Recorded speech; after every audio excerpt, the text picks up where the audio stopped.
시청자 여러분 안녕하십니까? RTN 뉴스입니다. 정부가 취득세율을 인하하기로 방침을 정했습니다. 구체적인 인하 시기나 방법, 취득세율 인하에 따른 지방재정 확충 방안 등은 다음 달 말까지 마련하기로 했습니다. 하지만 취득세율을 인하해 법안 통과 이전에 거래된 소급 적용은 사실상 불가능해 거래 절벽 현상이 장기화될 우려가 나오고 있습니다. 강용훈 기자의 보도입니다. 기획재정부와 국토교통부, 안전행정부는 3개 부처 합동 브리핑을 갖고 주택시장 정상화를 위해 취득세율을 인하한다는 기본 전제하에 관계부처 간 논의를 진행 중이라고 밝혔습니다.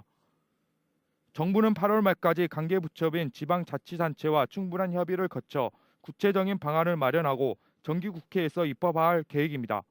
8월 말까지는 관계부처 및 지방자치단체 충분한 협의를 거쳐서 구체적인 방안을 마련해 나가도록 할 계획입니다. 아울러 안이 마련되는 대로 9월 중에 법안을 제출할 계획입니다.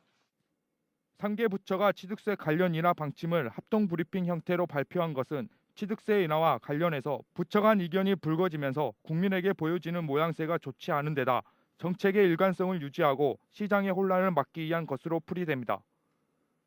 취득세율은 국토부가 영구 인하 필요성을 주장한 가운데 지방세수를 고려할 수밖에 없는 안행부가 반박하며 부처 간 갈등으로 번지는 모습을 보여왔습니다.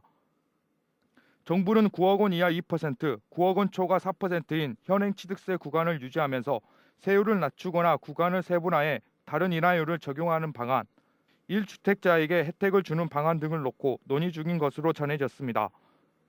특히 이번 취득세 인하는 기존의 한시적인 감면 차원과는 다르다고 설명한 만큼 영구 인하가 유력합니다. 지금 저희 이제 3개 부처가 협의하고 있는 것은 그런 한시적인 의미는 아니다라는 말씀을 드리겠습니다. 다만 구체적으로 어느 정도를 어떻게 가져갈지는 앞으로 좀 더 논의를 해봐야 되기 때문에 지금으로서는 한시적인 대책은 아니다라는 말씀만 드리고요. 하지만 향후 입법 과정을 통해 취득세가 인하되더라도 6월 말 한시 감면 종료 이후 거래에 대한 소급 적용은 기술상 불가능하기 때문에 당분간 거래 절벽은 불가피해 보입니다.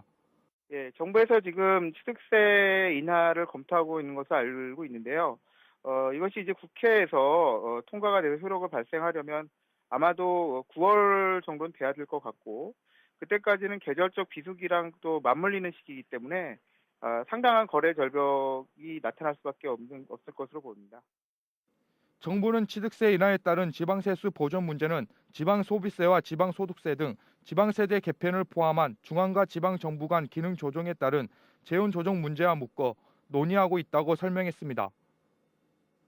RTN 뉴스 강용훈입니다.